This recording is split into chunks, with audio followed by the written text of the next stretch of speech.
The great blue sky stretched over the vast windswept steppes. A lone river snaked through the plain. A boy named Temujin was born here. His life was not meant to be easy. His father, Yasuge, was a minor clan chief. He arranged a marriage for his son. But this happy moment did not last long. On the journey home, Yasuge was poisoned by his enemies, the Tatars. His small family was suddenly left without a protector.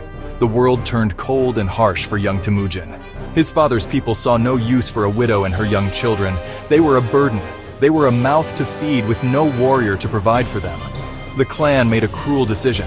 They abandoned Temujin, his mother Holun, and his siblings. They were left to fend for themselves on the unforgiving plains. This was a death sentence. They survived by eating wild roots and catching small fish in the Onan River. It was a life of constant hunger and fear. The Taichud, the very clan that had abandoned them, saw the growing boy as a future threat. So they hunted him down. They captured the young Temujin and locked him in a wooden collar, a kang. He was paraded as a prisoner, humiliated, helpless. He was an outcast, a boy with nothing but a thirst for survival. But even in this desperate state, a fire burned within Temujin. He was not one to accept his fate. One night, during a festival when the guards were drunk and distracted, he saw his chance. Using his wooden collar as a weapon, he knocked a guard unconscious and slipped away into the darkness. He hid in the river with only his nose above the water until the search parties gave up. This daring escape was the first sign of the cunning and unbreakable will that would define his life. He was no longer just a victim, he was a survivor. After his escape, Temujin was a fugitive. He had nothing to his name, but he had the clothes on his back and a burning desire to reclaim his life. He was a ghost on the steppe, moving through the shadows, avoiding his enemies. He knew he could not survive alone forever. He needed allies. His first step was to find the woman he had been promised to as a child, a young woman named Borte. He traveled to her family's clan, presenting himself not as a powerful suitor, but as the boy who had made a promise years ago. Her father, Daesechen, honored the old agreement. This marriage was more than a union of two people. It was Temujin's first real alliance. With Borte by his side, Temujin gained a small measure of status. Her family provided a valuable dowry, including a magnificent sable fur coat. This coat was more than just a piece of fine clothing. It was a tool. Temujin knew he needed a powerful patron, someone to protect him and help him rebuild his father's following. He took the sable coat to Togrul, leader of the powerful Karait tribe. Togrul had been a friend of his father, an Anda, or sworn brother. Temujin presented the coat as a gift, cleverly reminding Togrul of his old loyalties and pledging his own allegiance. The old chief, impressed by the boy's courage and respect for tradition, accepted him as a vassal. Just as things began to look up, disaster struck again. The Merkit tribe, old enemies of his family, raided Temujin's small camp. They had a long-standing grudge because Temujin's mother, Holun, had been stolen from a Merkit man years ago. In a brutal act of revenge, they stole his new wife, Borta. Temujin was devastated and powerless to stop them. He was once again reminded of his own weakness. All his progress seemed to have vanished in a single night. He was left with nothing but the shame of his failure to protect his own wife. This was a turning point. He would never allow himself to be so weak again. Fueled by rage and determination, Temujin went to his patron, Togrul, and to another childhood friend named Jamuka. Jamuka was now a charismatic and powerful leader in his own right. Together, they planned a counterattack. They gathered their warriors and launched a surprise raid on the Merkit camp. The battle was swift and decisive. Temujin fought with incredible ferocity, driven by a personal mission. They crushed the Merkits and rescued Borte. This victory was a major event. It was not just a personal triumph. It announced to the world that Temujin was a capable military leader who could protect his people and defeat his enemies.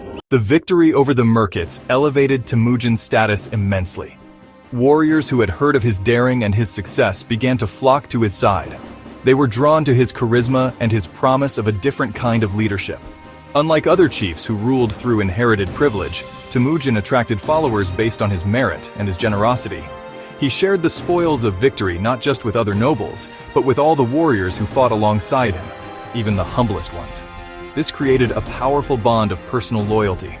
His camp began to grow, no longer just a small family group but a rising force on the steppe. For a time, Temujin and his sworn brother Jamuka ruled their growing followers together. They were the two most promising young leaders on the steppe, but their ideas about leadership were very different. Jamuka was an aristocrat at heart. He believed in the traditional Mongol system, where only those born into noble families should have power. Temujin, on the other hand, was a revolutionary. He believed in a meritocracy, where skill, bravery, and loyalty were more important than bloodline. He promoted his best generals based on their abilities, not their family name. This fundamental disagreement began to create a rift between the two friends. The tension finally broke. A dispute over grazing rights was the spark that lit the fire. The followers of the two leaders began to separate, choosing sides. The aristocrats and those who valued tradition sided with Jamuka. The commoners, the outcasts, and those who sought opportunity sided with Temujin. The two sworn brothers were now rivals, destined to clash for control of the Mongol world. It was a painful separation, but a necessary one. Temujin could not build his new world on the foundations of the old. He had to break from the past completely. His vision was too radical for the old ways. The inevitable conflict came at the Battle of Dalan Baljut. Temujin was defeated by Jamuka's larger, more traditional army. In the aftermath, Jamuka made a fatal mistake. To assert his authority, he committed an act of extreme cruelty. He had 70 of the captive chieftains who had sided with Temujin boiled alive in large cauldrons. This horrific act was meant to terrorize his enemies, but it had the opposite effect. It disgusted many of his own followers and sent a clear message to all the tribes. Jamuka ruled through fear and brutality, while Temujin, even in defeat, inspired loyalty. Warriors began to desert Jamuka and join Temujin, whose reputation for justice and fairness grew stronger. Temujin's defeat at Dalan Baljut was a temporary setback. His core belief in meritocracy and shared reward drew the best warriors across the steppe. He promoted talented men like Jebe, Subutai.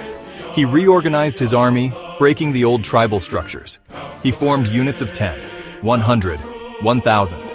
Loyalty shifted from clan chiefs to him. The result? A disciplined, unified fighting force bound by loyalty, not blood.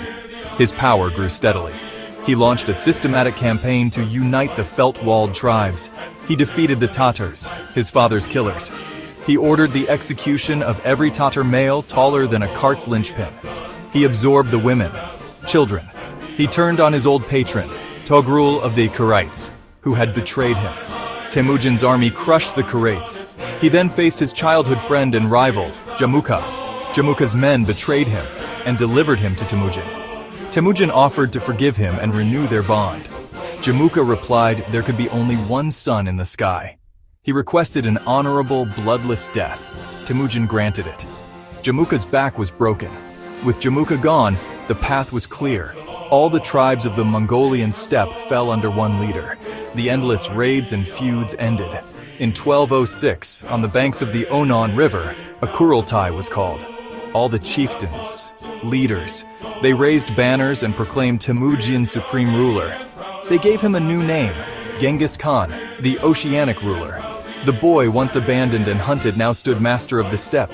A new nation was born from the unbreakable will of one extraordinary man.